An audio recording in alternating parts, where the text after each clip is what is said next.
Hello students, class 7। তো দেখো, তোমাদের এই আধুনিক গণিত তোমরা বইটাই দেখতে পাচ্ছ, রাইটার হচ্ছে কেশবচন্দ্র নাথ। তো এই বইটার ভিডিও করা আমি স্টার্ট করে দিয়েছি। তো আজকে তোমাদের পাটিগণিতের 12 নম্বর ভিডিও আমি করছি। তো মানে 6 দাগের অঙ্ক এরকম আছে, প্রশ্নমালা 3.6 আর পেজ নাম্বার 44। লেখা আছে একটি বৃত্তের পরিধি ও ব্যাসের অনুপাত যদি 22:7 হয়, তো বৃত্তের ব্যাস 4 মিটার 2 ডেসিমিটার হলে তার পরিধি কত? তাহলে 4 মিটার 2 ডেসিমিটার, তাহলে এখানে অঙ্কটা এরকম ভাবে করা যেতে পারে যে সমাধান বৃত্তের ব্যাস সমান সমান কি লেখা আছে? 4 মিটার 2 ডেসিমি। তাহলে এটাকে যদি ডেসিমিটারে প্রকাশ করা হয়, তাহলে মিটার থেকে ডেসিমিটারে প্রকাশ করতে গেলে 10 দিয়ে, মানে 4-এর সাথে 10 দিয়ে গুণ হবে, তার সাথে এই দুইটা যোগ হয়ে যাবে, মানে টোটালটা হয়ে গেল ডেসিমি, ইকুয়াল টু 40 + 2 = 42 ডেসিমিটার। বৃত্তের ব্যাস হলো 42 ডেসিমিটার। বৃত্তের পরিধি ও ব্যাসের অনুপাত 22:7 হলে বৃত্তের ব্যাস যদি 4 মিটার 2 ডেসিমিটার হলে তার পরিধি কত? তাহলে মনে করি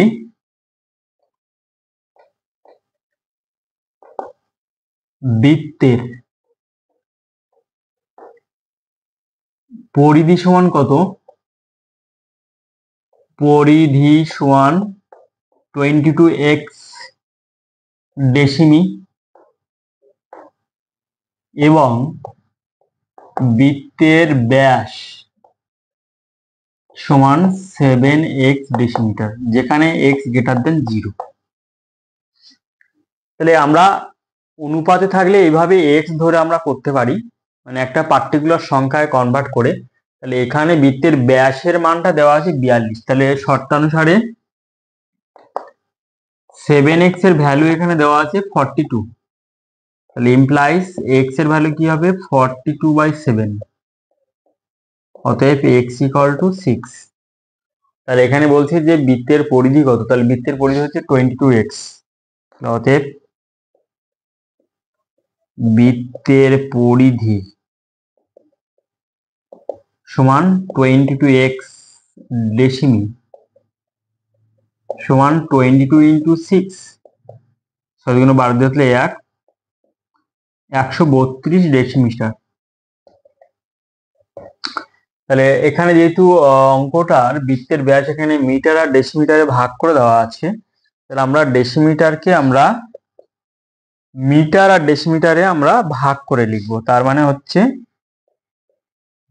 13 মিটার 2 ডেসিমি। এটা হচ্ছে আনসার, 13 মিটার 2 ডেসিমিটার। তাহলে নিম্ন বৃত্তের পরিধি সমান এটা। তাহলে এই অঙ্কটা অনেক রকম প্রসেসে হয়, তাহলে আমি এই রকম প্রসেস তোমাদের দেখালাম। আর এখানে যে এই যে 132 কে মিটার আর হচ্ছে ডেসিমিটারে কি করে ভাগ করে নিলাম সেটা একটু দেখাচ্ছি। যে 132 কে 10 দিয়ে ভাগ করতে হবে, তাহলে আমাদের হয়ে গেল মিটারে কনভার্ট হয়ে গেল। তাহলে এখানে কাটাকাটি করলে তাহলে কি হবে? 5 × 10 আর 6 × 12, 13, 6 × 12। আর তো ভাগ করা যায় না, তার মানে হচ্ছে 66/5 এত মিটার। এবার 66 কে যদি ভাগ করা হয় 5 দিয়ে, তাহলে কত হবে? 5 × 5, 5 13 65, 5 3 15। তার মানে হবে কত? হচ্ছে 13.1/5 মিটার। তার মানে এটাকে লেখা যায় 13 মিটার আর 1/5 মিটার সমান সমান 13 মিটার তো এখানে থাকবে, আর 1/5 কে ডেসিমিটার প্রকাশ করলে আবার 10 দিয়ে গুণ, 5 × 10, তাহলে হয়ে গেল ডেসিমি। তাহলে উত্তর হলো 13 মিটার 2 ডেসিমিটার। একটু বিস্তারিত মেথডে করলাম। তাহলে এইভাবে শর্টকাট মানে এটা হচ্ছে লং মেথড দেখালাম যে 132 ডেসিমিটারকে কিভাবে মিটার আর ডেসিমিটার প্রকাশ করতে হয়। আর এখানে আমি শর্টকাটে করলাম যে এখানে 132 ডেসিমিটার যদি আমি 10 দিয়ে ভাগ করি তাহলে কি হবে, 2 এর আগে একটা পয়েন্ট হবে, তার মানে 13.2। মানে 132কে যদি আমি, এখানে আছে মিটার ডেসিমিটারকে যদি আমি শর্টকাটে আমি করতে চাই তাহলে 132কে 10 দিয়ে ভাগ করলে পয়েন্ট আকারে প্রকাশ করলেও হবে 13.2, তার মানে হচ্ছে 13 মিটার 2 ডেসিমিটার। এইভাবেও গেস করা যায়। আর যদি লং মেথড দেখায় তাহলে এটা হচ্ছে লং মেথড। ঠিক আছে, এই অঙ্কটা আমি এক্স না ধরেও কিন্তু এই অঙ্কটা করা যেতে পারে। তাহলে এক্স না ধরেও করা যেতে পারে, এবং যদি এই অঙ্কটা যদি কম্পিটিটিভ পরীক্ষায় দেয় তাহলে শর্টকাট মেথডও মানে করা যেতে পারে। তাহলে এই শর্টকাট মেথডটা এখানে দেখাচ্ছি। শর্টকাট মেথড যেখানে বৃত্তের পরিধি আর ব্যাসের অনুপাত দেওয়া আছে 22:7, তার মানে পরিধি হচ্ছে 22:7 এরকম লিখতে হবে। এবার এটাকে হবে 42 ডেসিমিটার বৃত্তের ব্যাস, তাহলে এই 7 এর মানটাই হচ্ছে প্রকাশ করছে 42কে। তাহলে 7 এর সাথে কত মাল্টিপ্লাই করে 6, একই রকম ভাবে 22-এর সাথে ওই একই রকম 6 মাল্টিপ্লাই হবে, তাহলে গুণ হবে, তাহলে হলো 132। তার মানে এইটাই হচ্ছে বৃত্তের বৃত্তের সারকামফারেন্স, মানে তার মানে হচ্ছে বাংলায় হচ্ছে পরিধি। তাহলে এটাকে যদি এবার মিটার ডেসিমিটার প্রকাশ করলে তাহলে উত্তর হবে 13 মিটার 2 ডেসিমিটার। ঠিক আছে, বুঝতে পারলে তোমরা? তাহলে এটা হচ্ছে শর্টকাট পদ্ধতি। এরপরে দেখো তোমাদের নেক্সট অঙ্ক, 7 দাগের অঙ্ক।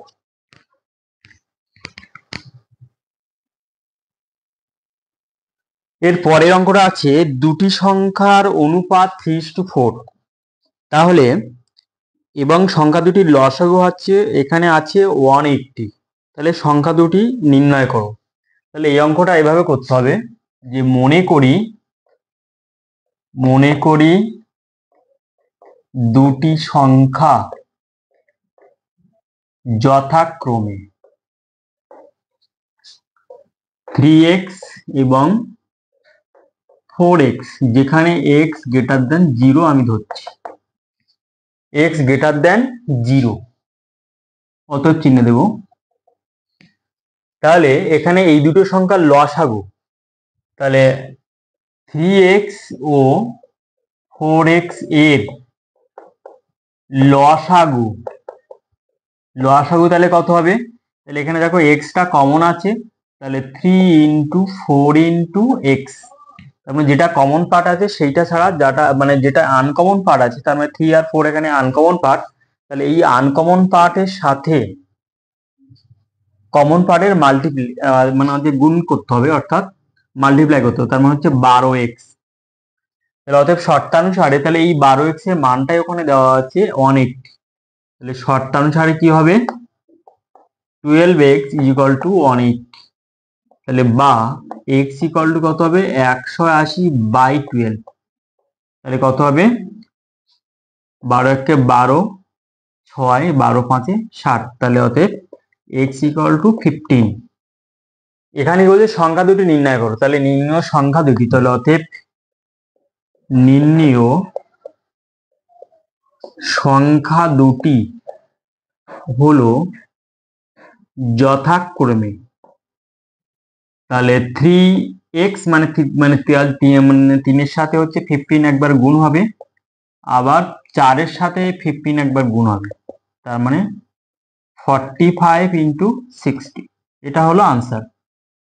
তাহলে অঙ্কটা এই প্রসেসে করলে সব থেকে সহজ হবে। ঠিক আছে, এরপরে যে 8-এর দাগে যে অঙ্কটা আছে এই অঙ্কটা আমি তোমাদের পরের ভিডিওই আপলোড করব।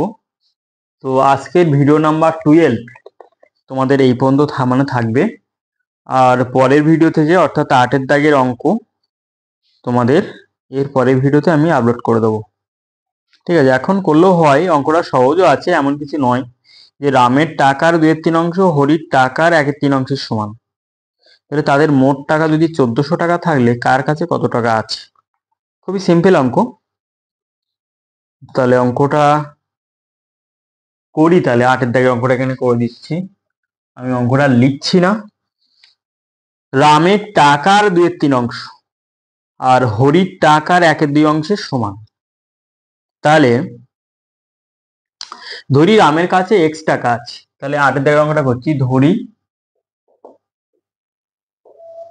রামের কাছে এক্স টাকা ও হরির কাছে ওয়াই টাকা আছে। তাহলে অতএব রামের টাকার মানে 2/3 অংশ, 2/3 অংশ সমান কত? তাহলে এক্স গুণ 2/3 সমান সমান 2x/3 টাকা। আবার হরির টাকার 1/2 অংশ সমান 1/2 অংশ সমান কত? সমান হরির কাছে তাহলে ওয়াই টাকা, তাহলে ওয়াই গুণ 1/2 সমান সমান y/2 টাকা। তাহলে শর্তানুসারে এই দুটো টাকা সমান, তাহলে শর্তানুসারে কি হবে? 2x/3 = y/2। তাহলে বা লেখা যায় ক্রস মাল্টিপ্লাই করে 4x = 3y।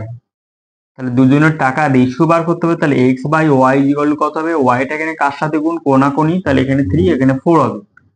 তাহলে x/y সমান কত হবে? 3/4। তাহলে তাদের টাকা রামের আর মানে হরির টাকার অনুপাত পেয়ে গেলাম, এবং তাদের কাছে মোট আছে এখানে 1400 টাকা। তাহলে এবার লিখবো ধরি রামের টাকা সমান ধরি, যেখানে আবার ধরি, এবার লেখা যেতে পারে আবার ধরি রামের টাকা সমান 3k এবং হরির টাকা সমান 4k। যেহেতু এখানে এক্স ওয়াইটা আগে থেকে আমি ধরলাম, ওই জন্য আর মানে এক্স ওয়াই আর মানে এখানে আর ধরছি না, আমি কে ধরলাম। তাহলে দুজনের টাকা এটা, তাহলে দুজনের মোট টাকা, অতএব তাহলে দুজনের মোট টাকাই হচ্ছে এখানে হচ্ছে 1400 টাকা। তাহলে অতএব 3k + 4k = 1400। তাহলে বা কি হবে? 7k = 1400। তাহলে কে এর ভ্যালু কত হবে? 1400/7 200 সমান 200। তাহলে এখানে বলছে যে কার কাছে কত টাকা, তাহলে অতএব রামের টাকা, তাহলে 200টা মানে 3-এর সাথে একবার গুণ হবে আর মানে 4-এর সাথে একবার গুণ হবে। অতএব রামের টাকার পরিমাণ সমান কত হবে? 3 × 200 সমান 600 টাকা। আর হরির টাকার পরিমাণ কত? তাহলে 4k, তার মানে 4 × 200 সমান 800 টাকা। তাহলে 600 টাকা আর 800 টাকা, তাহলে এটা মানে হলো উত্তর। তাহলে প্রথমে দুজনের টাকাকে এইভাবে নিয়ে সমান করে দিয়ে অনুপাত বের করে এভাবে করলাম। আরো মানে অনেক প্রসেস আছে, কিন্তু এটা সহজ প্রসেস, সেই প্রসেস আমি করলাম। বা এই অঙ্কটা যদি তোমাদের চাকরির পরীক্ষায় দেয়, তাহলে শর্টকাট প্রসেসে আগে তোমাদের রেশিওটা বার করে নিতে হবে। এই রেশিও বার করে নিয়ে মানে শর্টকাট প্রসেস হচ্ছে রেশিওটা বের করে নিয়ে কি করতে হবে? যে 3 + 4 = 7, এটা আমি শর্টকাট করছি। যদি চাকরির পরীক্ষা আসে তখন তো শর্টকাট প্রসেসে করতে হবে। তাহলে 7 প্রকাশ করে 1400কে, তাহলে 1 প্রকাশ করবে কাকে? 1400/7 200কে। তাহলে 1 এর রেসপেক্টে আমরা পেলাম 200। তাহলে একই রকম ভাবে 3 এর রেসপেক্টে আমরা কি পাবো? 200 × 3 সমান 600 টাকা। আর 4 এর রেসপেক্টে পাবো আমরা 200 × 4 সমান 800 টাকা।